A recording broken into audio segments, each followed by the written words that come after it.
Hi, my name is Beth Profeta, and I have a story to tell about Wells Fargo. I'm going to try and summarize it as quickly as I can. Me and my children were born and raised in Danbury, Connecticut. I met my husband of 30 years, Bob Profeta.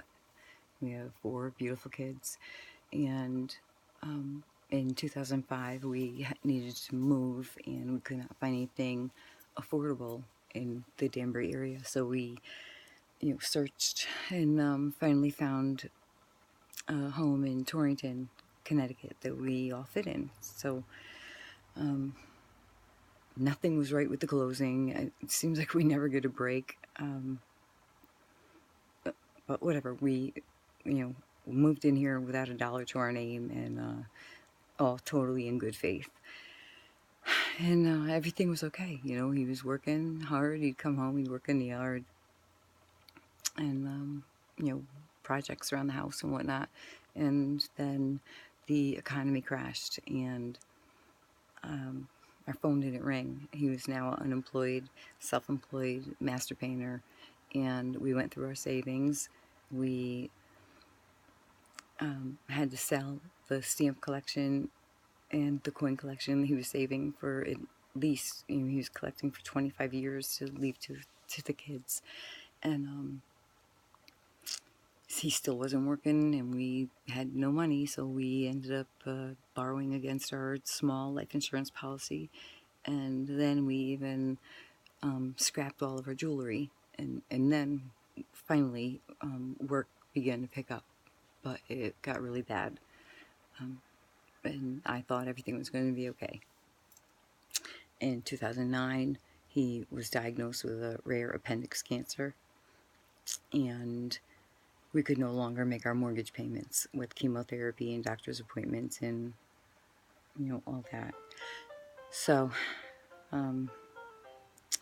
we reached out to our lender, which is Wells Fargo, and I remember the president saying that he just bailed out the banks, and for every homeowner to take advantage of the low rates and refi, or if you have a hardship, get a hardship modification. So that's what we were trying to do.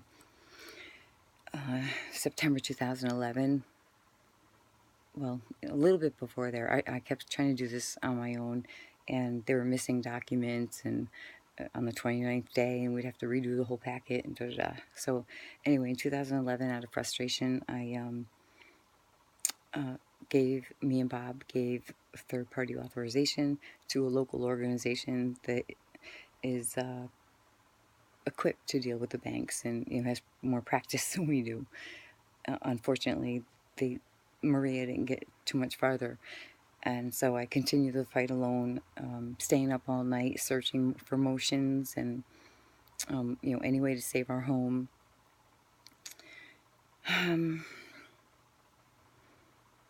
And in September 2011 is when they told us to stop payment on the mortgage. So we did, and the Wells Fargo created a default. September 2012, my husband passed away. Still no modification, and I heard nothing.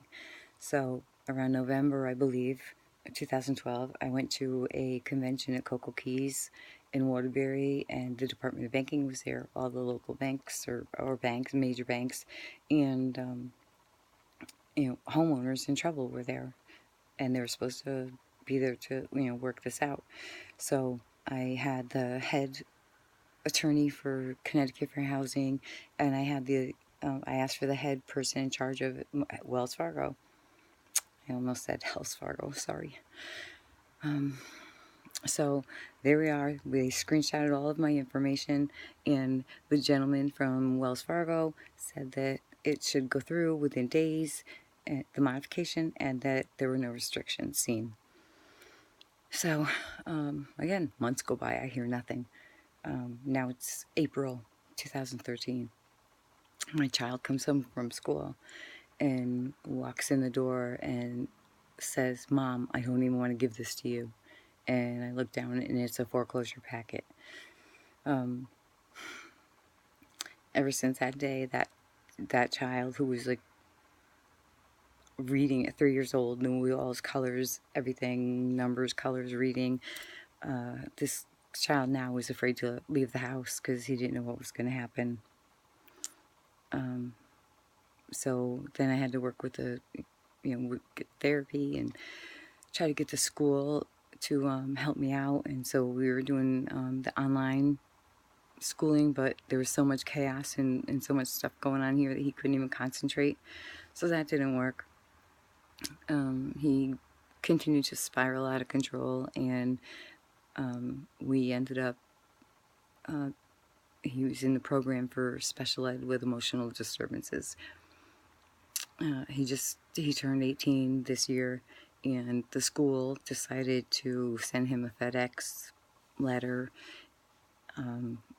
telling him if they didn't hear from him or someone, they were going to withdraw him from school. Well, about a week went by, and so I asked him what was in the letter, and he said I threw it away. So I didn't know what it said, and so the school didn't hear from anyone, and the school withdrew him, which I'm not sure if that's legal or not, because he was in special ed, and not every attempt was made, in my opinion, considering all of the trauma that we were going through, to make sure and secure that my son got his diploma. So yeah, we're fighting 2013. I'm fighting away, motion for motion, and then I get a Judge Danaher who rules strict foreclosure on my case. I have a huge problem with Judge Danaher. He was the former commissioner of the state police, and my mother, Mary Badaracco, has been missing and murdered for 33 years. I've been very vocal, trying to be my mother's voice, and very vocal with the state police, saying that there's a problem somewhere. Someone is protecting my stepfather. We know who did it. He just served less than 3 years in prison for trying to bribe his friend, Judge Bobby Brunetti, $100,000 to ruin our grand jury. And he did. He compromised our grand jury, and we were told people that committed perjury, and Kevin Kane's office is just not willing to prosecute. So, I mean, that's for a whole nother show. But anyway,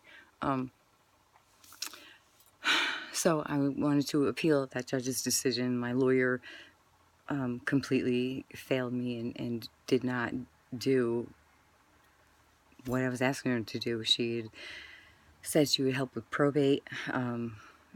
I have several checks that I can't even do anything with because they say the estate of Robert Profeta, and I have not done probate. I've been too wrapped up with trying to save the house.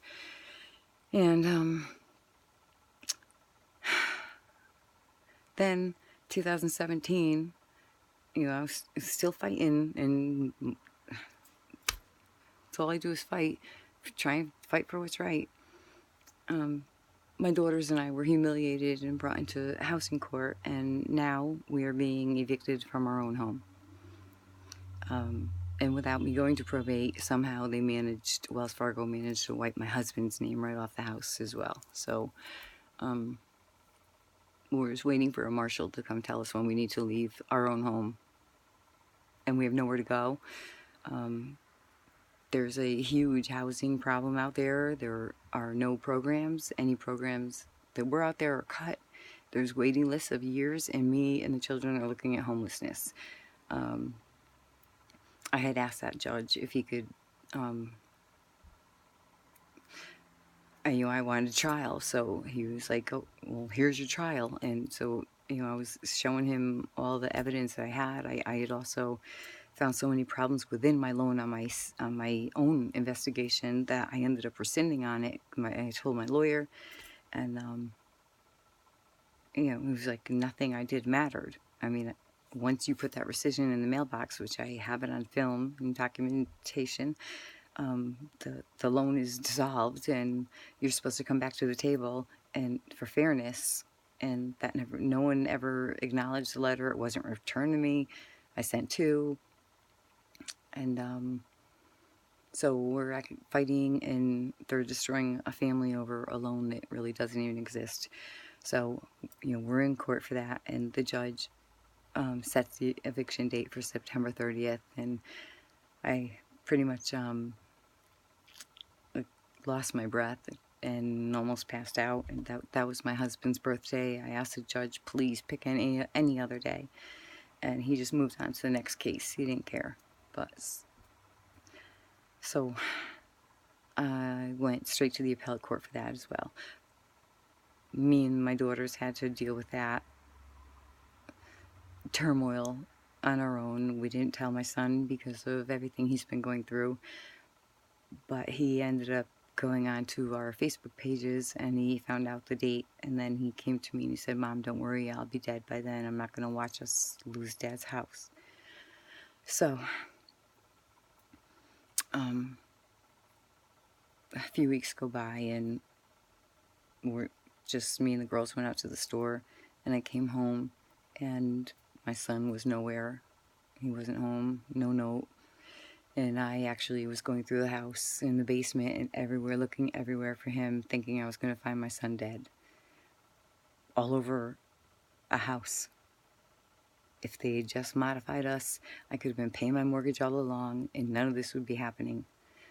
We have no one, just hardly any support. I mean, we have a few really good friends, family, I call them, and other than that, we have no one. We're on our own. There's no housing programs. There's waiting lists to even get into the programs. And I'm trying. I'm looking everywhere, but there's no decent housing available anywhere. You're supposed to have one SPOC. That's a single point of contact, and I've had about 50. I have 15 completed packets in, and they were never going to do it. Their hands were not clean. They did not come to the table in good faith. And at the ACLU said that that's called an estoppel with a waiver, but they won't help me. They don't help individuals, and I don't have the money for a big foreclosure lawyer. So me and my children will be homeless, a disabled widow, and my children are chronically ill. They have stomach issues that are related to the cancer my husband died of, and they are pending disability. And we're just a mess. We're falling apart, and we're just packing up the house. Like I said, things are all binned up and boxed up, and we're living like, I don't know what to do. I don't even know if we put stuff in storage. I don't know where we're going. So what storage place do I pick? A moving truck? I don't even know how to load one, let alone drive one. And we can't find anything that's affordable for us. So please share this as far as you can share it. Somebody out there has to be in a position to help us.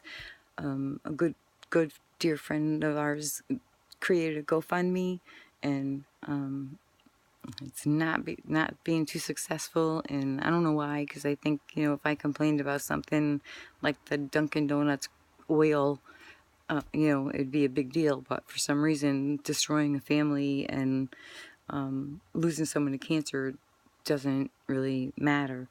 I also have a change.org that I've, kind of blogged on and kept updating. I just don't know what we're going to do. I just feel there's a person out there that can help us, and we just have not met and reached that person yet. So I just am asking everyone to share this as far as they can get it to go. Thank you.